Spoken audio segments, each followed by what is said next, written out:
Hello everyone. Let's move to the next set of 5 questions, from question 16 to question 20 of the organic part of CSIR 2021 June question paper, right? So the question says the correct sequence of reagents that would lead to formation of given product in the following transformation. So very clearly there are two OH group in the molecule and then there is a alkene, and methylation is occurring at alkene and one of the OH group, another OH remains, it becomes something else. So one thing is clear that we have to reduce selectively somehow methylate this OH instead of this, and then probably you can do something else. So let us look at various steps and then we will see what can be done probably. So if you look at the first one, that itself gives the idea. If we use active MnO2, what does active MnO2 does? MnO2 specifically oxidizes allylic or benzylic alcohol to ketone.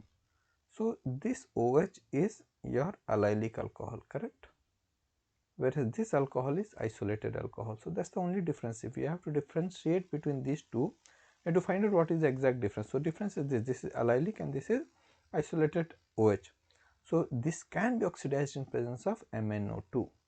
Rest all, if we see all other mechanism, all other options given, you are using first step MEI NaH. So if you use this, very clearly methyl iodide will methylate both the OH. So I cannot see other differences. Similarly, CS2I2 also will oxidize, will methylate both the OH, and this one is a bit different one, but yeah, it should methylate both of them. So let us go with option A, that is what looks good to me, and we will see if it is working.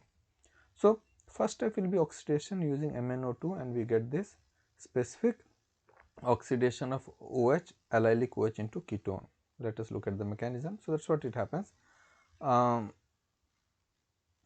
Yeah, so the mechanism is, first this proton is taken away from allylic OH and then this goes and attacks here, this comes and attacks here, and then very interestingly it undergoes what is called as radical mechanism. This comes up, this picks up, and you get a radical here, and that is why this reaction happens only for allylic and not for isolated, because this radical is quite stable because it is next to the double bond. So allylic radical is much stable because it is next to double bond. So this radical, this electron deficiency is delocalized. If anything is charged or electron deficient or electron excess, it is unstable. So here the deficiency is being spread over 3 atoms, and therefore this is more stable, and therefore this intermediate is stable, reaction will be faster, and therefore reaction occurs only for allylic OH, and then this breaks up and you get this OH. Now next step, this is the one, let us do it off. So once you, after that, when you use methyl iodide and NaH, so we know NaH is a powerful base, it will pick up acidic proton. So the only acidic proton available here is hydrogen, which is attached to oxygen, oxygen being electronegative. So you get O minus, and then O minus will go and attack this methyl and you get OMe. And then when you use this trimethyl sulfur with attached with oxygen, then I. So this is again methylating agent. This is very interesting methylating agent. We will talk about it once we do the mechanism. But it will methylate the double bond, carbon-carbon double bond, and it won't touch C double bond O. Very, very important. We will understand why. And last step is of course Wittig reaction, and you do Wittig reaction, and then this part will be lost as PPS3O and you get double bond. So let us look at step by step mechanism. So first step is very clear. Second also is very clear, we talked about it. Third step, now this is very interesting. So you are using this reagent plus base. Sodium hydride is a strong base. So what does sodium hydride do? Sodium hydride first picks up proton from this reagent itself. So CH3 thrice S double bond OI. Now why it picks up this proton is because the negative charge which will be formed on this carbon is stabilized, is delocalized. So because it will be delocalized over here, and therefore it is acidic proton. Proton is acidic when it is stabilized, the conjugate base is stabilized, you get a negative charge here, this negative charge will come here. Yeah, you can look at as both way. You can, this will go and attack here and this leaves, and you get something like this species. Now important part is this is stabilized sulfur ylide.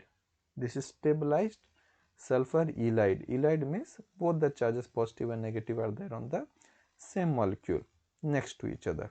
Okay. So now what happens is, why is this stabilized? Because this negative charge is on this carbon also and delocalized over this oxygen also. That means the charge is not very concentrated. Charge is not concentrated over carbon. It is quite stable. So the interaction would be rather orbital-orbital interaction rather than charge-charge interaction. This, if I talk in terms of hard and soft, though hard and soft doesn't mean anything. It's all about either charge-charge interaction or it is orbital-orbital interaction. So when I talk about charge-charge, it is more of a basicity, and when you talk about uh, orbital interaction, it's more of nucleophilic attack. So it is not in hurry, it is calm because it's stable, and therefore if you look here, it will rather attack. Let me show you. Oh, yeah. So this negative charge will rather attack this. Why? Because please understand, C double bond O is very stable. This C double bond or the pi bond of carbon oxygen is actually having more stabilization energy than carbon oxygen single bond, because of lot of charge polarity occurs, and that's why bond energy is much more energy released when pi bond is formed than when the first sigma bond is formed, and therefore this negative charge is stabilized, so it goes for orbital interaction, nucleophilic attack. So these lobes are much larger because nothing is electronegative here, whereas these lobes are smaller because oxygen is there, oxygen is electronegative, it pulls the electron towards itself, and that's why this orbital gets shrunken.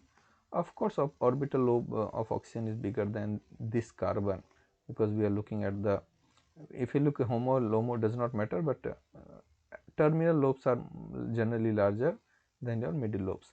Okay, so what happens is, this will attack here and this comes and attacks here, and therefore you getting methylation on the carbon. Attack does not occur here because this would have led to thermodynamically unstable product, carbon oxygen double bond, which is very stable, will be lost.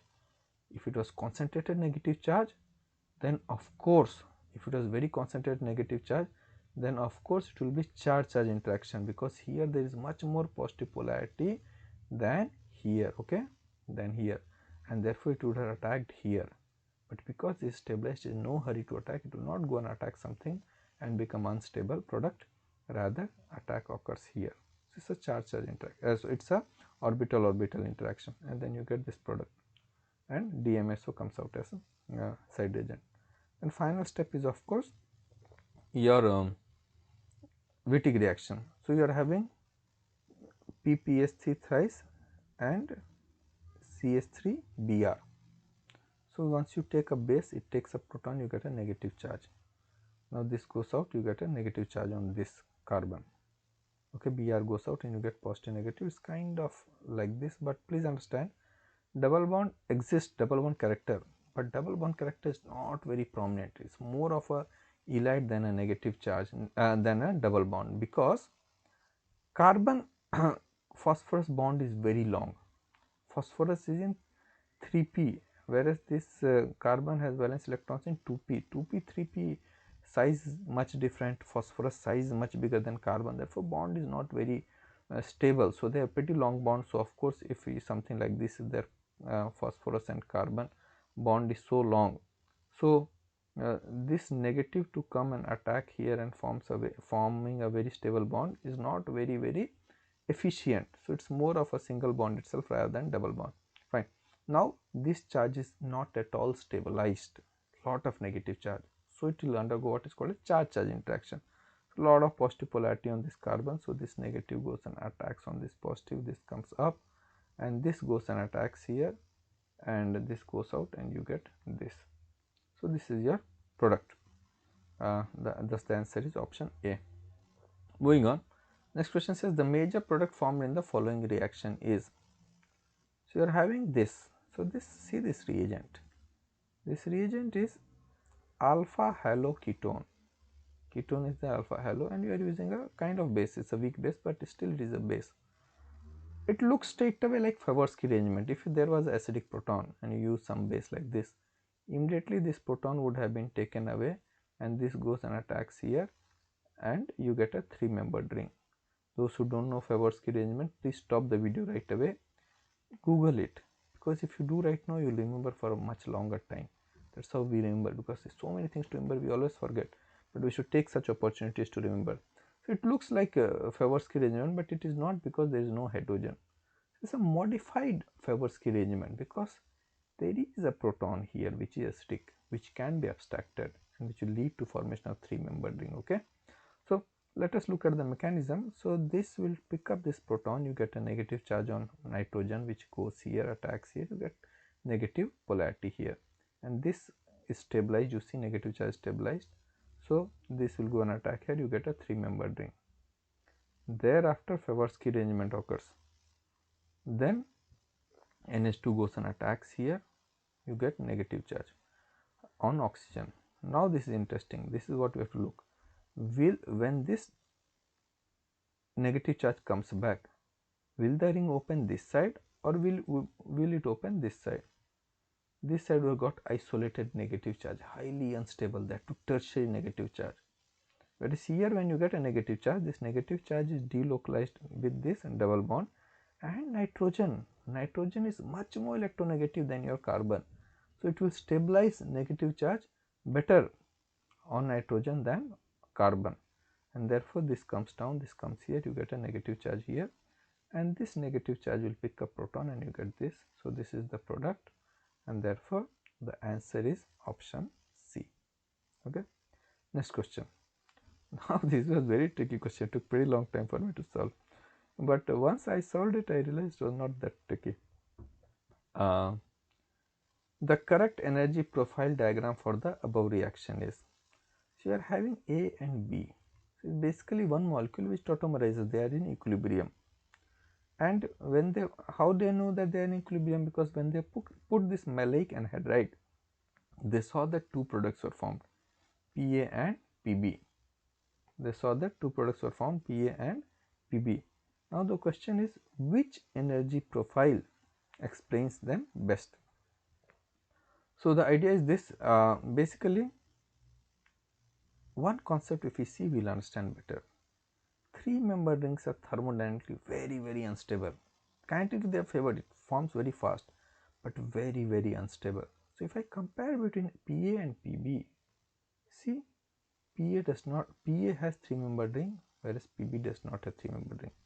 That means PB should be thermodynamically more stable than PA. Similarly, if I look between A and B, A has 3-membered ring, whereas B does not have. So clearly B should be more stable than your A. So let us look how many cases are there where B is having lower energy and PB is having lower energy. So if you look here, B is having lower energy than A, but PB is having higher energy than PA. So this cannot be right. I have looked into it, you can also look, but basically only two options are there, C and D. You see here C, A is having higher energy than B. A is having because 3-membered ring is there, B does not have.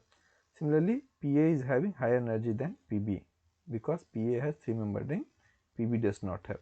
So C looks alright, D looks alright. So now we see what is difference between C and D now. This part is same, this part is same, even this part is same.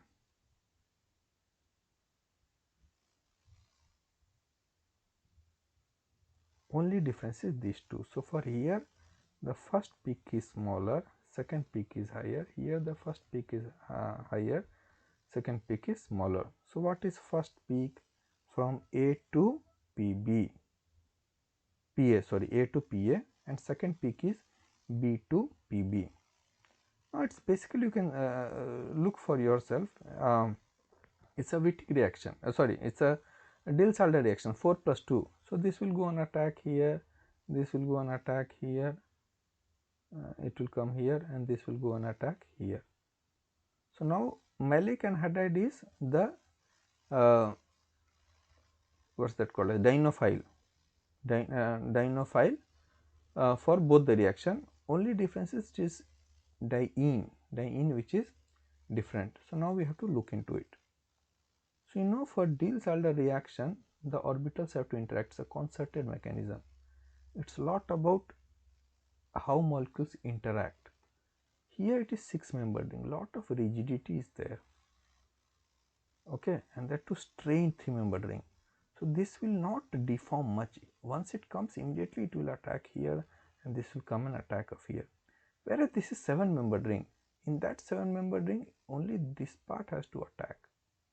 Appreciate this part. So it will undergo lot of conformation for it to stabilize and sit exactly on the same way. It is tough. So this interaction will need more energy than this interaction. That means this should be the right answer. This peak is higher, this peak is lower. So the answer should be C. As I am going down, you can please read it.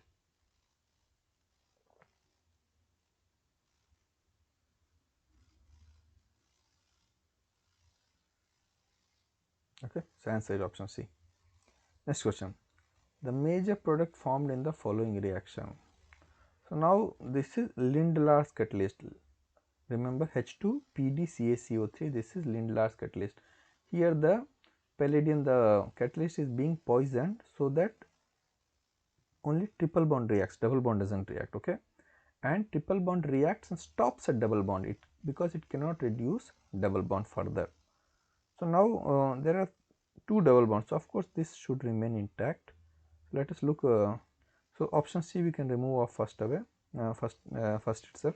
Now we have option A, B and D. Now we have to look that which one it will reduce, this one it will reduce or this one it will reduce. Another thing, please understand, when you are having catalytic hydrogenation, hydrogen sits on metal like this, okay, hydrogen sits on metal like this, and basically this bond becomes weaker. That's why I am drawing longer bond, and both the hydrogen will attack from the same side. So this is the metal surface, okay, this is the metal surface, so it forms a bond with metal, okay, this will also form bond with metal. So now both will attack from same side, so it will give cis alkene.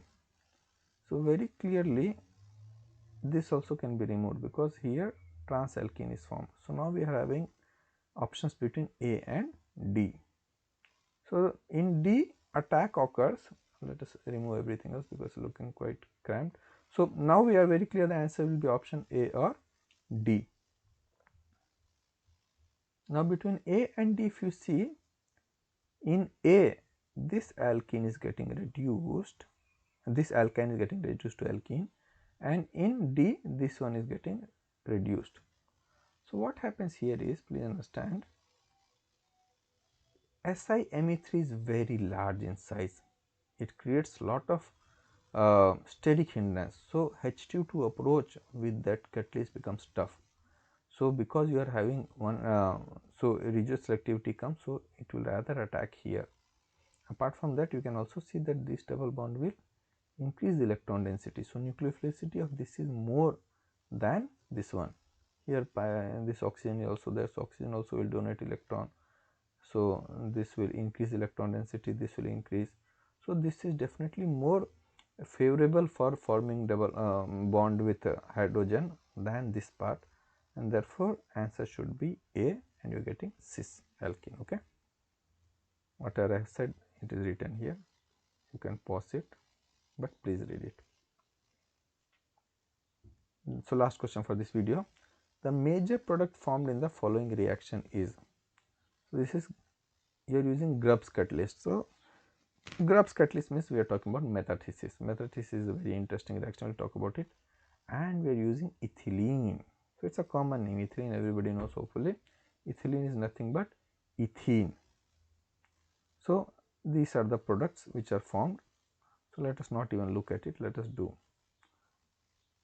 So Grubbs catalyst, first generation Grubbs catalyst, is not talking about first or second. So it's a complicated, if a specific question comes we will talk about it more, but Grubbs catalyst is basically you are having ruthenium complex, we are having double bond CPH, and p cyclohexyl thrice ClCl. Okay, this is what metathesis basically does. It will break away so that these two will join and these two will join. So you see this, these two parts have joined together and these two parts have joined separately, right? That's what it does. Mechanism, all this I have talked about it. You can go through this.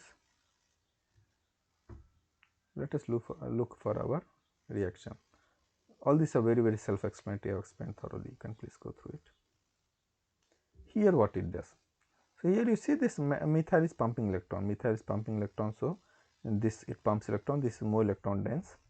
And ruthenium electropositive, it has more positive polarity than this carbon because carbon more electronegative. So of course this goes and attacks here. This goes and attacks here. It's simple 2 plus 2 and you get this product. Then what happens? Then this breaks up. See, this chain ring breaks up. It helps in opening up the ring. Okay, so this comes here and this comes here and you get this. So what have we achieved? We have added one double bond. So this double bond has come from the Grubbs catalyst because we are using ethylene. Initially which I showed, it was having ethylene with pH. So generally this is what is used, but for us, because we are using ethylene, that means very clearly we are saying that in Grubbs catalyst also you are having alkene, ethene, this carbon attached to it, okay, not pH, and you get this part. Then what happens? Then this has to be removed, ruthenium. So this again alkene reacts, again 2 plus 2 simple reaction, and this mechanism is simple. This comes here, this goes here, and you get this. This is metathesis. Very interesting. It's like we have chopped off. And we have added things. Okay, so this two part has been added. So if we summarize it, it was like this. So this part we have chopped, and alkene we have chopped like this. So AA, this is what we have found here. BB, this part we have chopped, and we have got this. Okay. Next is what is called as 3,3 sigmatropic rearrangement. So what is next 3,3 sigmatropic rearrangement? So this comes here, this comes here, this comes here. So it's a simple cope rearrangement. So because you can see that it will form a nice 6-member ring, and at the terminal end we are having double bond. So this is one of the most common reactions, pericyclic reaction. So sigmatropic rearrangement, this will come and attack here, this comes here, this comes here, and thus you are getting product as D. Okay.